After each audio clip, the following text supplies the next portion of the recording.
Hi y'all, it's Diane. It's Saturday and I am in North Texas. Elvis is in the building. Actually, Elvis is in the car for the dashboard confessional. And today I have on a striped, or what I sometimes I wore a striped shirt, and I said that one time to a friend from work. We were out. This was, my God, 1980s, no, probably in the 90s. Anyway, we were out at some place having a drink, and I said something. I wore a striped shirt, and she just cracked up.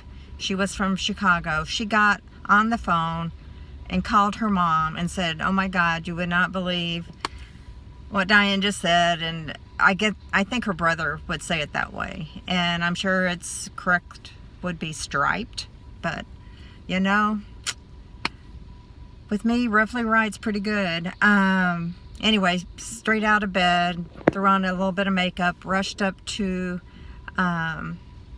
Joann's, which was closing at 5. Now I woke up at close to 4 in the afternoon, so totally thrown together. Of course, my silver and turquoise.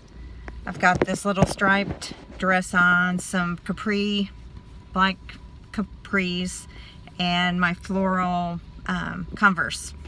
So that's what I'm rocking today. Anyway, it is a rainy day.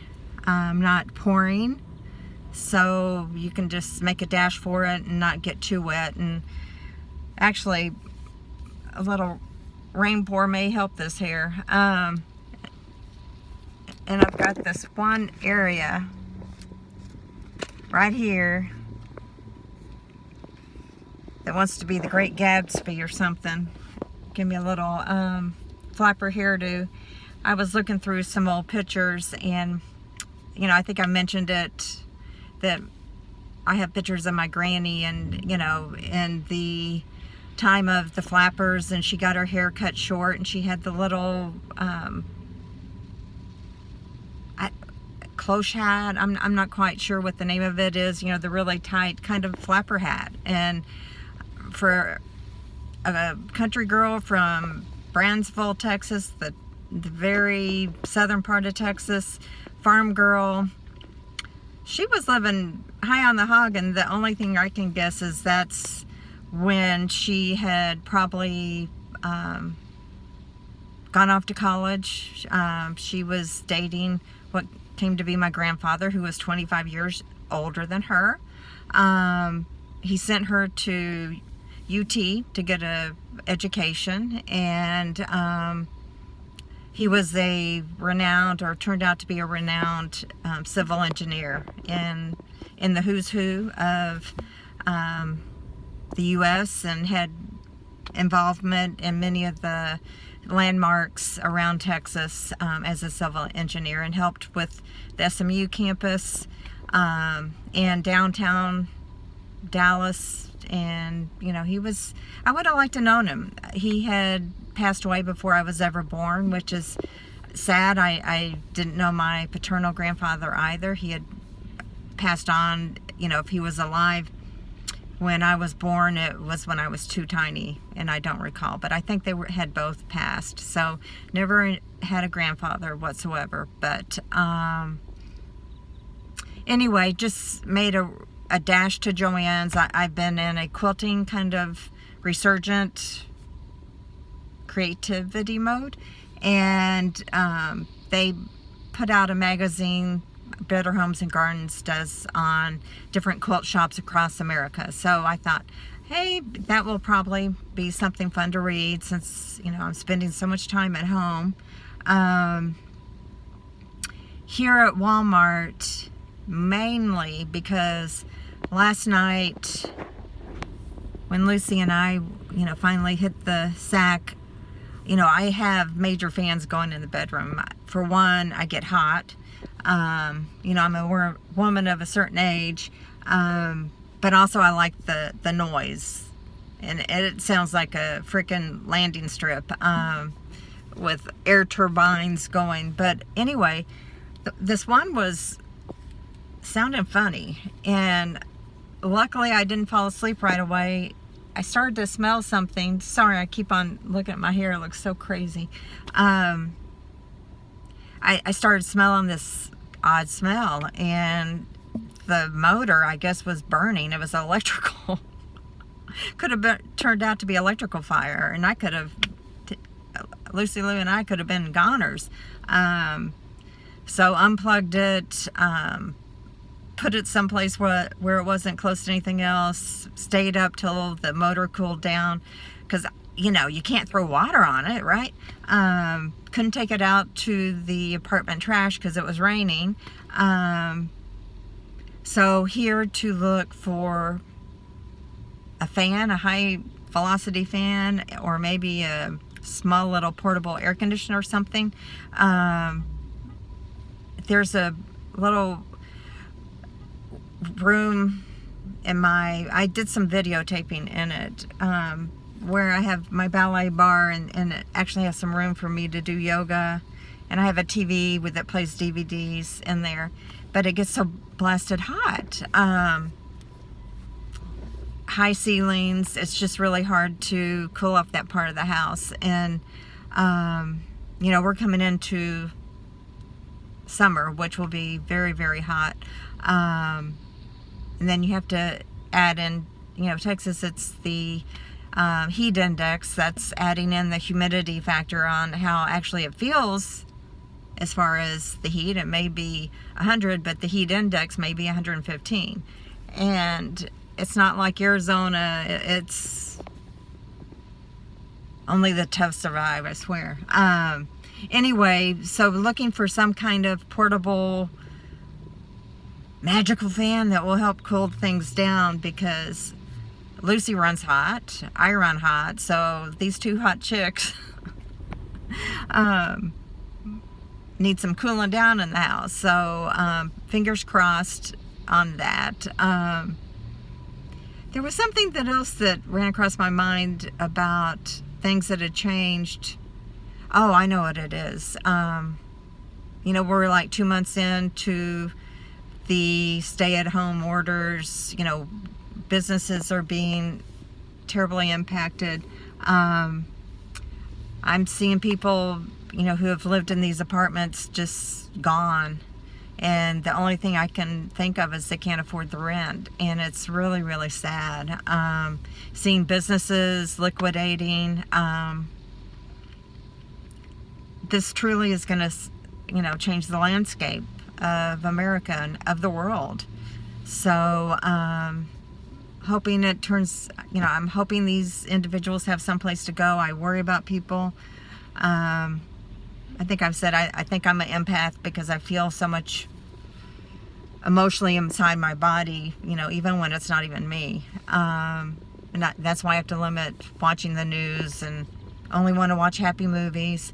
I have found a guilty pleasure YouTube channel. It's a young girl.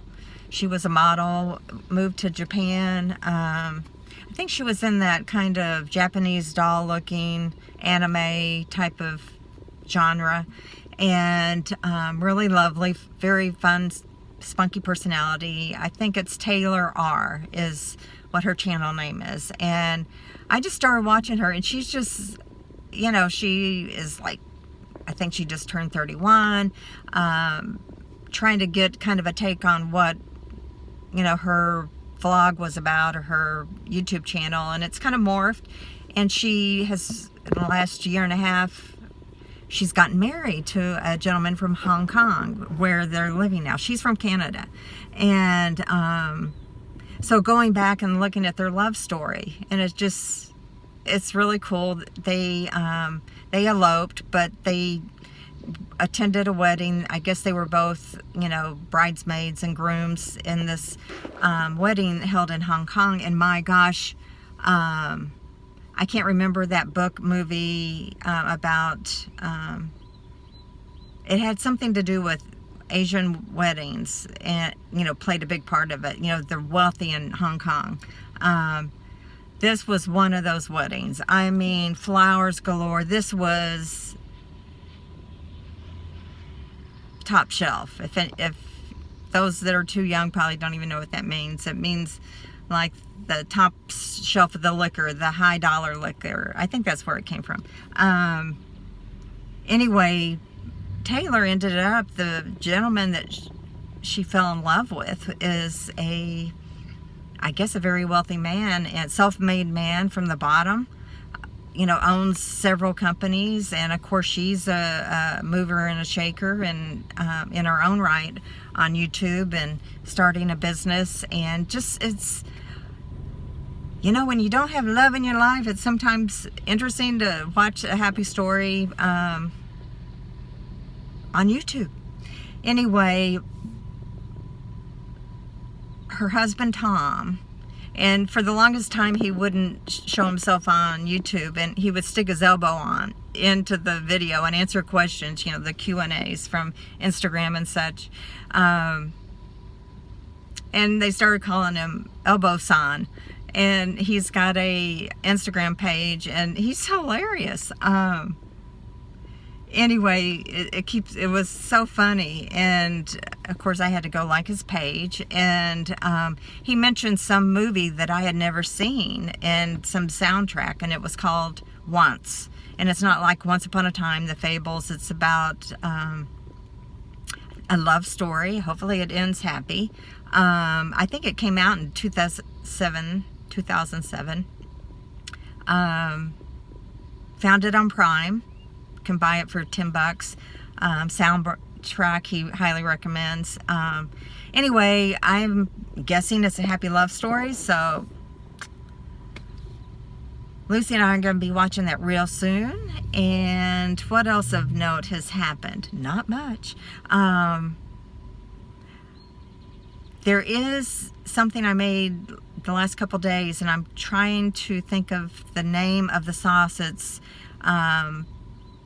an Indian type of simmer sauce, and I think it's, I'm gonna butcher this, I think it's Tikka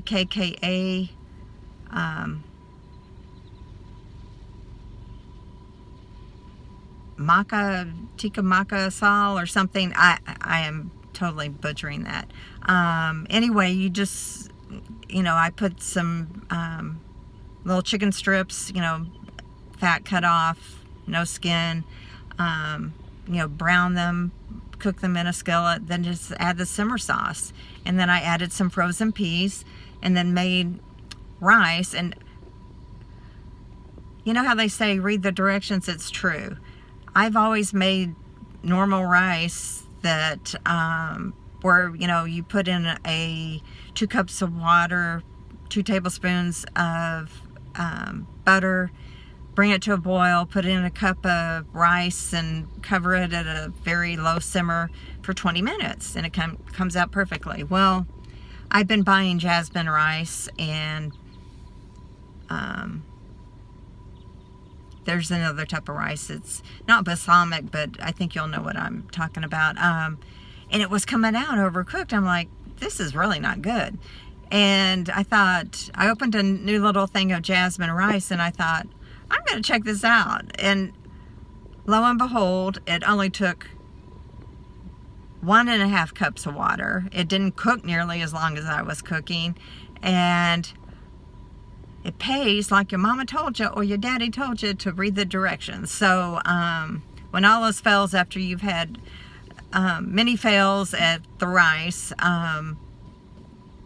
finally read the directions and cook it properly. Anyway, really quick, threw in some frozen peas in that, and it's really tasty. You know, took a little piece of just bread, the English toasting bread from Walmart. I love it.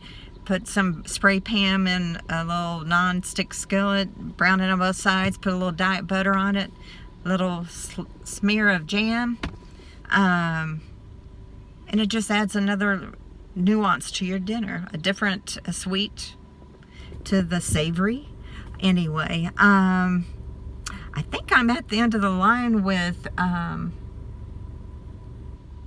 what I can come up with. Oh, on my Facebook page, you might want to check it out. I have run across some videos by Tula Pink, and if you're not a quilter, you're not going to know who I'm talking about. And I thought it was a brand name. And this wonderful creative soul's name is Tula Pink. Now, I don't know if that's her legit name or she changed her name. She is a colorful person. She would be my bestie if we lived close to each other. I mean, she is a kindred spirit. She must be of the Dancing Bear tribe. I just know it in my soul. Although much, much younger, right? I'm like a 5th or 6th generation quilter. And I tell the whole kind of how that came to be. I ran across a video on her story on how she came across, kind of just serendipity, getting a sewing machine from her grandmother, happening into a quilt shop, happening to come across some really cool fabric by, I think it's Kay Fossey. And if you look him up, does some outrageously creative, gorgeous, enriched color fabrics, just exotic. She does the same. She creates fabric lines that are to die for. And she talks about her process with how she comes up with this. She has videos on her home. She's just a really colorful person. And anyway, so I put my kind of quilt story, and I think it's interesting. You may not, but if you go to my Facebook page, you'll see the video, and then you're gonna have to hit see more to see the big long blurb I typed out last night. But I think it's well worth reading. Let me know what you think. Anyway, it's kind of stopped raining. I'm gonna make a dash for it in my Converse sneakers and get this ball rolling, praying that they have a air conditioner thingy that's not too expensive, and trying to get in and out of here very quickly. Oh, I did order an official mask. I mean, this thing is carrying on. It may have a resurgent, and it has horses on it. It's really adorable. Found it on Etsy. Probably need to order more, but hopefully it will come. Robin and Carlos are having their gender reveal next Sunday, so countdown on to baby Taurus, if it's a boy or a girl. Everyone's thinking boy. I pull for the girls. Not that I wouldn't love a little grandson. I just don't know anything about baby boys. I had 2 daughters. I grew up in a family of girls. Anyway, it will be revealed. Coming soon to your theaters or your dashboard confessional. Anyway, about to head in here, and peace out. Sending love and hugs from Texas. And leave me a comment, subscribe, tell your friends to check out this wacky woman in Texas. Anyway, sending you love. Bye.